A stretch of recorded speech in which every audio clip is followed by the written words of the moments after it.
As parents, you want the best for your child or teen.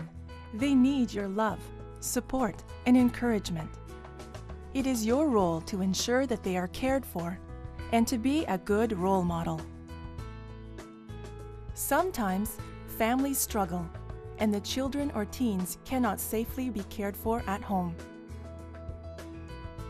The CAS receives calls from people in the community when there is a concern that a child or youth may be at risk of harm. This is Wendy from Children's Aid Society. Most often, Okay. these calls come from teachers, doctors, or other professionals, but sometimes it is the neighbor, the babysitter, or a family member that calls. Parents themselves will also often call for help.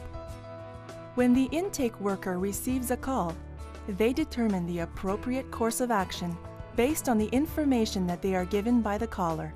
In cases where families need assistance, a worker is assigned to meet with the family right away.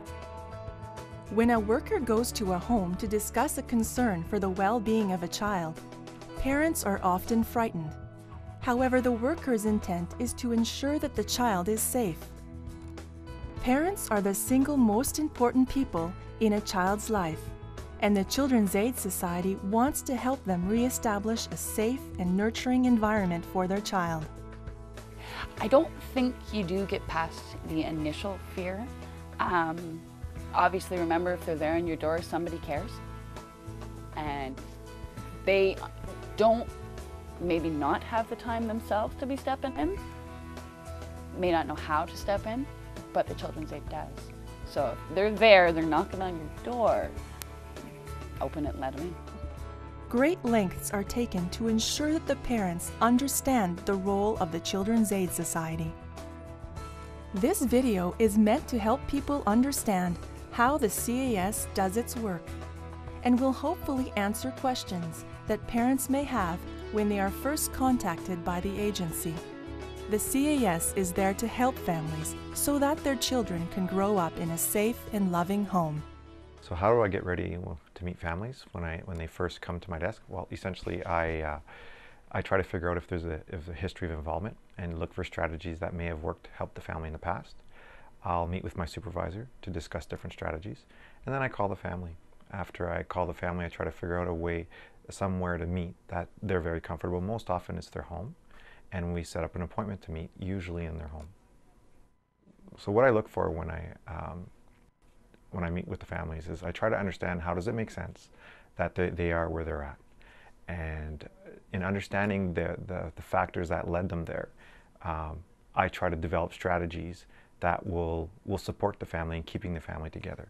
I think it's important to keep in mind that my job as a worker is obviously to protect the children, but most often it's to keep families together.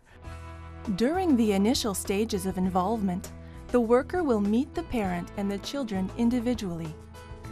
These meetings may take place at home, at a Children's Aid Society office, or in a variety of different settings. The intervention is meant to understand the family pressures and to help parents parent their children safely. Although there is a common misconception that the CAS removes children from their families, in reality, only a very small number of children or youth need to come into care. Most of the interventions with families happen while the children remain in the home. I've seen many families successful. In my opinion, most of the families are successful. Just a very small percentage are not, and then our level of service would have to increase to support the greater needs of that family. But most often they are successful, that we are able to go out, identify some of the stressors, focus on those stressors and reduce the family stress, put services in place, and then we close the file once the family feels that they no longer need the services. Most files are closed at the Children's Aid rather than kept open. Many families have had CAS involved in their lives, and many families find success through the support of the CAS. Tony's family is one that has had success. They're not there to destroy your family. They're not there to disrupt everything that you're working hard for. They're there to help and make it better. To maybe fill in for something that's lacking, but you don't know it's lacking because it's not there for you to know it's missing. I first had interaction with CAS worker at the age of, that I remember, at the age of 6. I ran away from home and the police picked me up. And it was a very friendly policeman, and I got brought to my aunt and uncle's house, and there was this new person who was a worker there. And as always, I was exhausted from my experience of running away, and I was probably talked the police officer's ear off, asking him what that cage thing was, and then it was a bit of an overwhelming experience at first, you know, an extra person, but at least I felt comfortable in my surroundings, and I did what I usually do and talked her ear off. Sometimes parents struggle to maintain a safe environment for their child, and it may be necessary to remove the child from the home. In such cases, the CAS will place children in a safe environment, such as foster care or with family members. These decisions are very difficult and are not taken lightly. In my situation, that was my choice. I said I don't want to go home again because it was more stressful going home and dealing with the different, everything was different when I went home, and it wasn't the right place for me at the time. Sometimes, when it is necessary for a child to come into care, the case is presented before the courts. It is during this time that things such as access visits are agreed upon. Access visits are an extremely important part of a family's involvement with the CAS. The purpose of the visit is to have an interaction between family member and child, or parent and child. Each situation is different. There's some situations where the goal is to reunite the child with that family member, but really it's to maintain some sort of attachment to the family member. Even when children must come into care, the Children's Aid Society works hard to maintain contact between the parent and the child. This bond must be kept intact and even strengthened. The length of time that the Children's Aid Society is involved with a family varies, and so do the end results. While most children successfully return home, some families are unable to care for their child.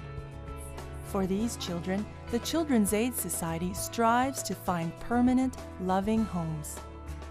The Children's Aid Society is mandated by the Child and Family Services Act, and its role is to ensure that the children and youth of our community are safe and well. This can only be achieved if our community shares in the responsibility by calling when they suspect that a child or youth is being harmed or neglected. Making the decision to call is not easy, but they, the children and youth of the community, count on you to make it. The few people I remember at the society, it would be very good. I hope that everybody in our community can know that the well-being, children's health and children's well-being is everybody's business. And if Children's Aid had not come into my life, I couldn't be who I am now. I couldn't be the mother I am now, and I couldn't be the person I am now to give back. I couldn't be that person who gives back. And I don't know where I would be. I don't know what would have happened to me. And if somebody had not called, I think my life would have turned out so much grimmer than it is now. Thank you for calling.